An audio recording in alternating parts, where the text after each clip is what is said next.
Halo, Assalamualaikum. Jumpa lagi pada pembahasan kimia. Kali ini kita akan belajar bentuk-bentuk molekul yang dipelajari di kelas 10 semester 1. Pernahkah kamu mencampurkan air dan alkohol? Ketika 100 ml air dan 100 ml alkohol dicampurkan, ternyata volume akhirnya kurang dari 200 ml. Mengapakah hal tersebut terjadi? Karena alkohol dan air memiliki bentuk molekul yang berbeda. Bagian pertama, kita akan mempelajari teori valensi sel elektron pair repulsion.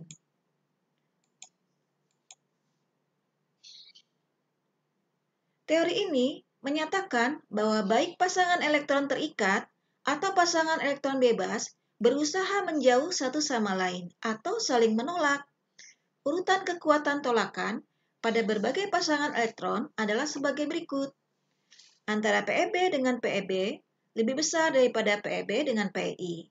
Antara PeB dengan PeI lebih besar daripada PeI dengan PeI, di mana PeB adalah pasangan elektron bebas dan PeI adalah pasangan elektron ikatan. Geometri elektron dan bentuk molekul. Ruang yang ditempati oleh pasangan elektron valensi di sekitar atom pusat disebut domain, sehingga teori FSEPR disebut juga sebagai teori domain. Ada dua jenis domain yang menentukan bentuk molekul, yaitu domain ikatan dan domain non-ikatan. Domain ikatan adalah domain yang berisi pasangan elektron ikatan. Domain non-ikatan adalah pasangan elektron bebas maupun elektron tunggal dalam molekul yang memiliki jumlah elektron ganjil. Untuk lebih jelasnya, kalian akan masuk ke dalam simulasi PET Colorado. Ini ditugaskan agar kalian lebih eksplor lagi mengenai bentuk-bentuk molekul, di mana tahapannya adalah sebagai berikut. Buka link aplikasi berikut. Ini ada di kolom deskripsi pada akun YouTube, sehingga kamu bisa langsung mengklik dan terhubung ke aplikasi berikut. Yang kedua adalah atur PeI dan PeB sebagai domain elektron. Tandai checklist bentuk molekul susunan secara berurutan, jumlah PeI dan PeB yang ditambahkan. Kemudian, lihat bentuk molekul, sudut ruang, dan geometri molekulnya. Setelah kamu masuk dalam aplikasi PET Colorado, bentuk-bentuk molekul, kamu akan disajikan. Di sini adalah macam-macam domain elektron yang disebut dengan ikatan tunggal, ikatan rangkap 2, dan ikatan rangkap 3 yang masing-masing adalah satu domain elektron. Kemudian adalah lone pair atau pasangan elektron bebas yang bisa kita terapkan atau kita aplikasikan dalam atom pusat ini. Kita checklist supaya kita bisa menentukan geometri molekul dan geometri elektronnya.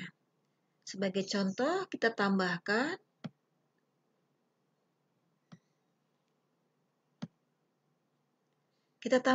satu ikatan tunggal, dua ikatan tunggal. Nah, berarti bentuknya adalah linier.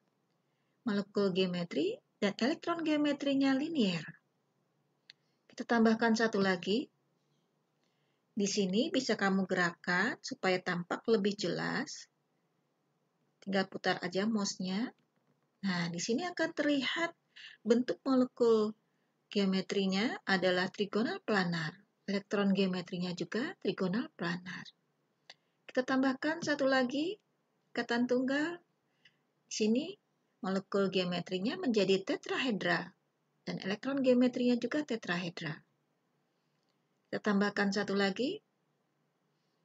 Nah, di sini adalah trigonal bipiramid. Kalau kita putar sini biar kamu jelas. Di sini seolah-olah ada dua piramida yang beralaskan segitiga, maka disebut dengan trigonal bipiramid. Kita tambahkan satu lagi.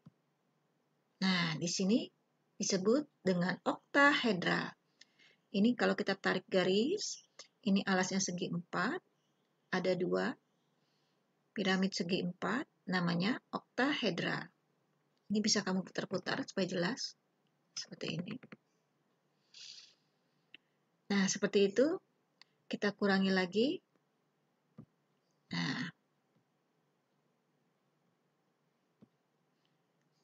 sekarang kita mainkan dengan ikatan rangkap 2 yang merupakan domain yang sama, satu domain dengan ikatan tunggal.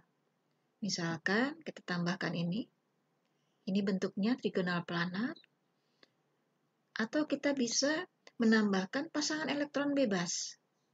Kita tinggal klik di sini. Nah, di sini terjadi perbedaan antara molekul geometri dan elektron geometri. Perhatikan di sini. Molekul geometrinya adalah trigonal piramida. Perhatikan di sini ada piramida segitiga. Sedangkan elektron geometrinya, di sini ada pengaruh elektron bebas, maka di sini disebut dengan tetrahedra. Di sini elektron geometrinya tetrahedra, karena ada pengaruh elektron bebas. Kamu juga bisa menambahkan dengan pasangan elektron bebas yang lain. Sebagai contoh, kita kurangi ini. Kita tambahkan pasangan elektron bebasnya. Nah, di sini kamu bisa lihat di sini perbedaan antara molekul geometri dengan elektron geometri. Perhatikan di sini molekul geometri adalah bend atau bengkok. Bengkok seperti ini, seperti V. Nah, ini bengkok ya. Sedangkan elektron geometrinya, ini melibatkan semua, adalah tetrahedral.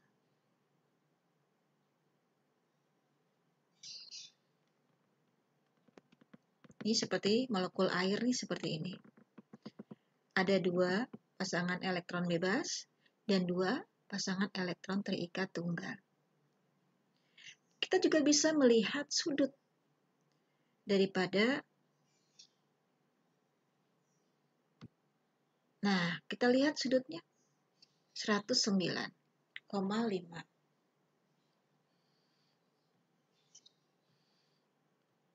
Kita ganti atau kita hilangkan pasangan elektron bebasnya. Nah, sudutnya berubah. Kalau bengkok tadi memiliki sudut 109, sedangkan linear memiliki sudut 180. Nanti kamu bisa coba-coba, kemudian kamu kembali ke molekul yang real. Sebagai contoh, ini tadi adalah molekul H2O. H2O modelnya ini terdiri dari 2 pasangan elektron bebas dan 2 pasangan elektron terikat.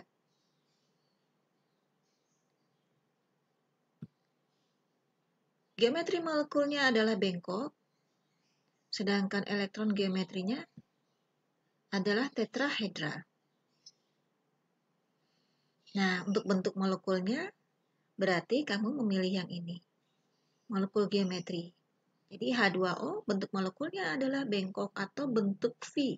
Nah, seperti ini, bentuk V. Kita bisa memilih molekul yang lain. Sebagai contoh adalah CO2. Ini CO2, ini karbonnya, ini 2 oksigennya. Ini masing-masing geometri molekul dan elektron geometrinya adalah linear. Kalau kita lihat tampilkan sudutnya 180. Berikutnya adalah CH4. Nah, CH4 baik geometri molekul dan elektron geometrinya adalah tetrahedral. Sudutnya 109,5. Berikutnya adalah XeF4. Nah, ini adalah XeF4. Terdiri dari 2 pasangan elektron bebas dan 4 pasangan elektron terikat tunggal. Bentuknya, kalau geometri molekulnya adalah segi 4 planar. Kamu bisa lihat ini ada segi 4 yang berwarna kuning. Nah, ini segi 4. Nah, ya, segi 4.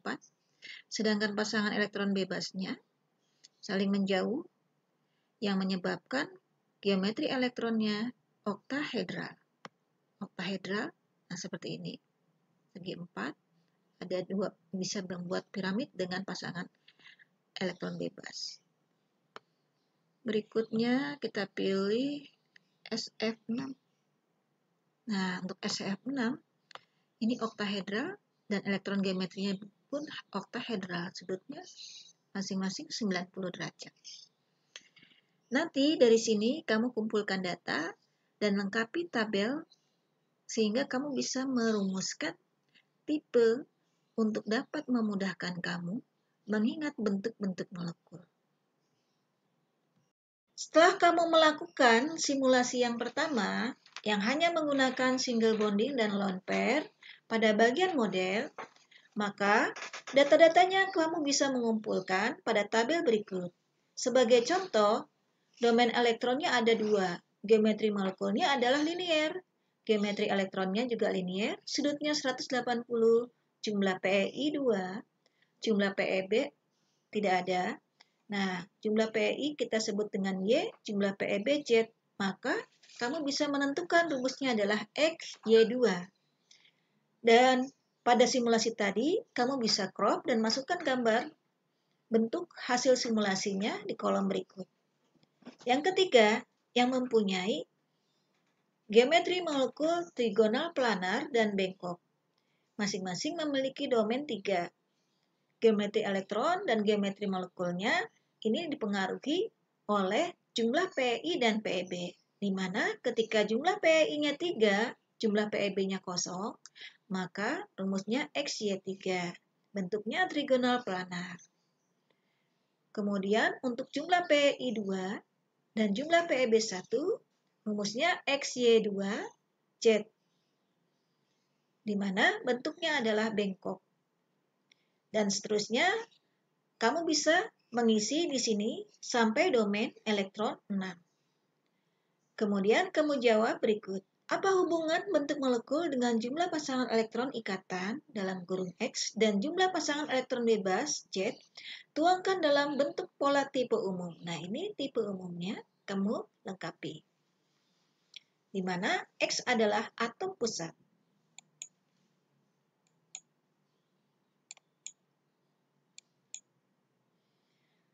Setelah kamu melakukan simulasi 2 pada bagian real molekul, kamu juga bisa melengkapi tabel berikut.